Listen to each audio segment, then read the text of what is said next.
దేశం మొత్తం స్థానిక సంస్థలకు సంబంధించిన హక్కులు బాధ్యతలు హరించబడ్డాయని, పన్నుల కోసమో నిధుల కోసమో గవర్నర్ను కూడా కలిసే పరిస్థితి ఏర్పడిందని మంత్రి పొన్నం ప్రభాకర్ అన్నారు.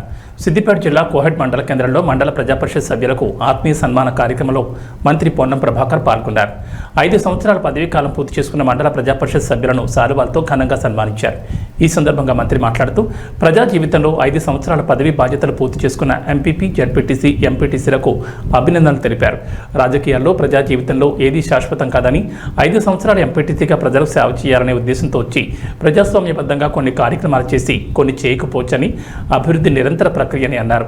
చట్టసభల్లో కేటాయించబడ్డ నిధులు గ్రామీణ ప్రాంతాల్లో ప్రజలకు చేరవేసే వేదిక మండల ప్రజాపరిషత్ అని, ఎన్నికల్లో మనం పనిచేసిన దానికి అది నిదర్శనంగా ఉంటుందన్నారు. మళ్ళీ అందరూ ప్రజాప్రతినిధులుగా రావాలని కోరుకుంటున్నారన్నారు. కష్టపడిన వారందరికీ మళ్ళీ అవకాశాలు వస్తాయని, తాను పార్లమెంట్ సభ్యుడిగా ఉన్నప్పుడు లోపల కొట్టుకున్నా బయట కలిసి ప్రజా సమస్యలపై కలిసి మాట్లాడేవాళ్ళమని, అదే ప్రజాస్వామ్య విలువని అన్నారు. తనకు మంత్రులతో ఉన్న సాన్నిహిత్యంతో అన్ని పనులు చేయాలని కృషి చేస్తున్నారన్నారు. పదవీ కాలం పూర్తి చేసుకున్న మండల ప్రజాపరిషత్ సభ్యులు మళ్లీ రాజకీయంగా మరింతగా ఎదగాలని ఆకాంక్షించారు. ఒక గంట చూడుంది, నేను నెగటివ్ కాదు, పాజిటివ్.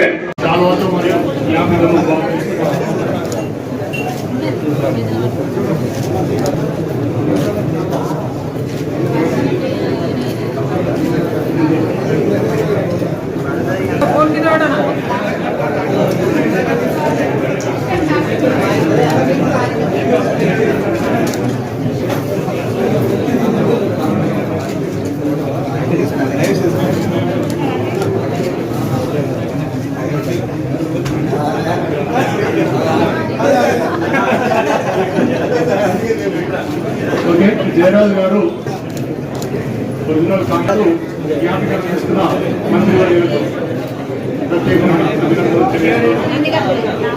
సన్మానం ఎంపీపీ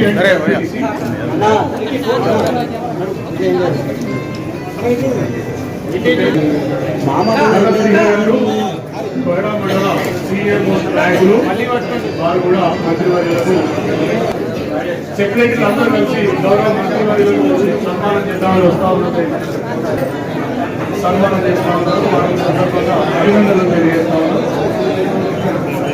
సార్ కూడా ఆనందం చేసినట్టు జడ్పీసీ గారు కూడా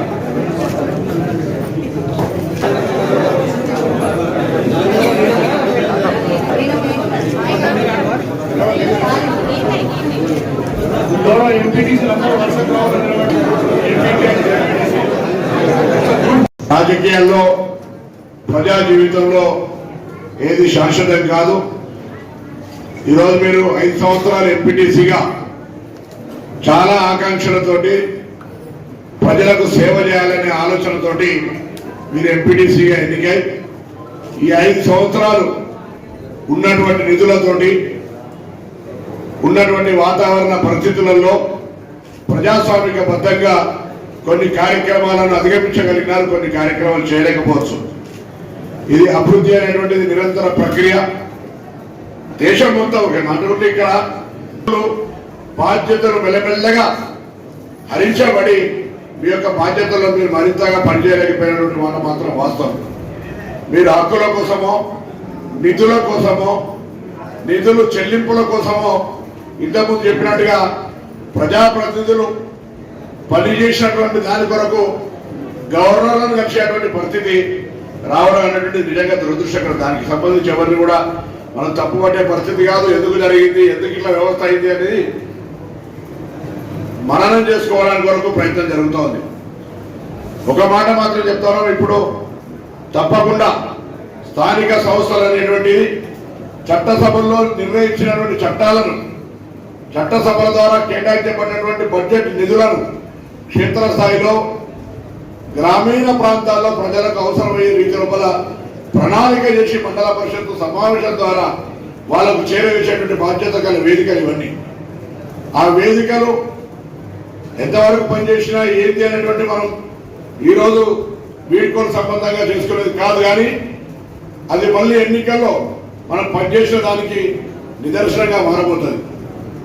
ఏది ఏమైనా మీరు 5 సంవత్సరాలు చాలా కష్టపడి ప్రజలకు అనేక రకాలుగా సేవ చేయాలని తపనపడ్డారు. భగవంతుడు మీకు అందరికీ కూడా కష్టపడ్డ ఆ పని చేసిన ఆ తపన దిక్కు నుంచి మళ్ళీ అందరూ కూడా ప్రజాప్రతినిధిగా రావాలని కోరుకుంటున్నారు. రాజకీయాలు వేరు, పార్టీలు వేరు. భవిష్యత్తులో కూడా పంచాయతీరాజ్ సంబంధించి పరపతి రాష్ట్రంలో ఒక కాంగ్రెస్ పార్టీ సీనియర్ నాయకుడిగా, మంత్రిగా నాకు వివిధ శాఖల మంత్రులతో ఉన్న సంబంధంతో అనేక తీసుకురావాలని ప్రయత్నం చేస్తా ఉన్నా. ఏదన్నా రాజకీయంగా అందరూ శ్రమపడి ప్రజా జీవితంలో ఇంకా ఉన్నత స్థానాలకు ఎదగాలని, ఎంపీడీసీ కాదు ఇంకా ఉన్నత స్థానానికి ఎదగాలని ఆకాంక్షిస్తూ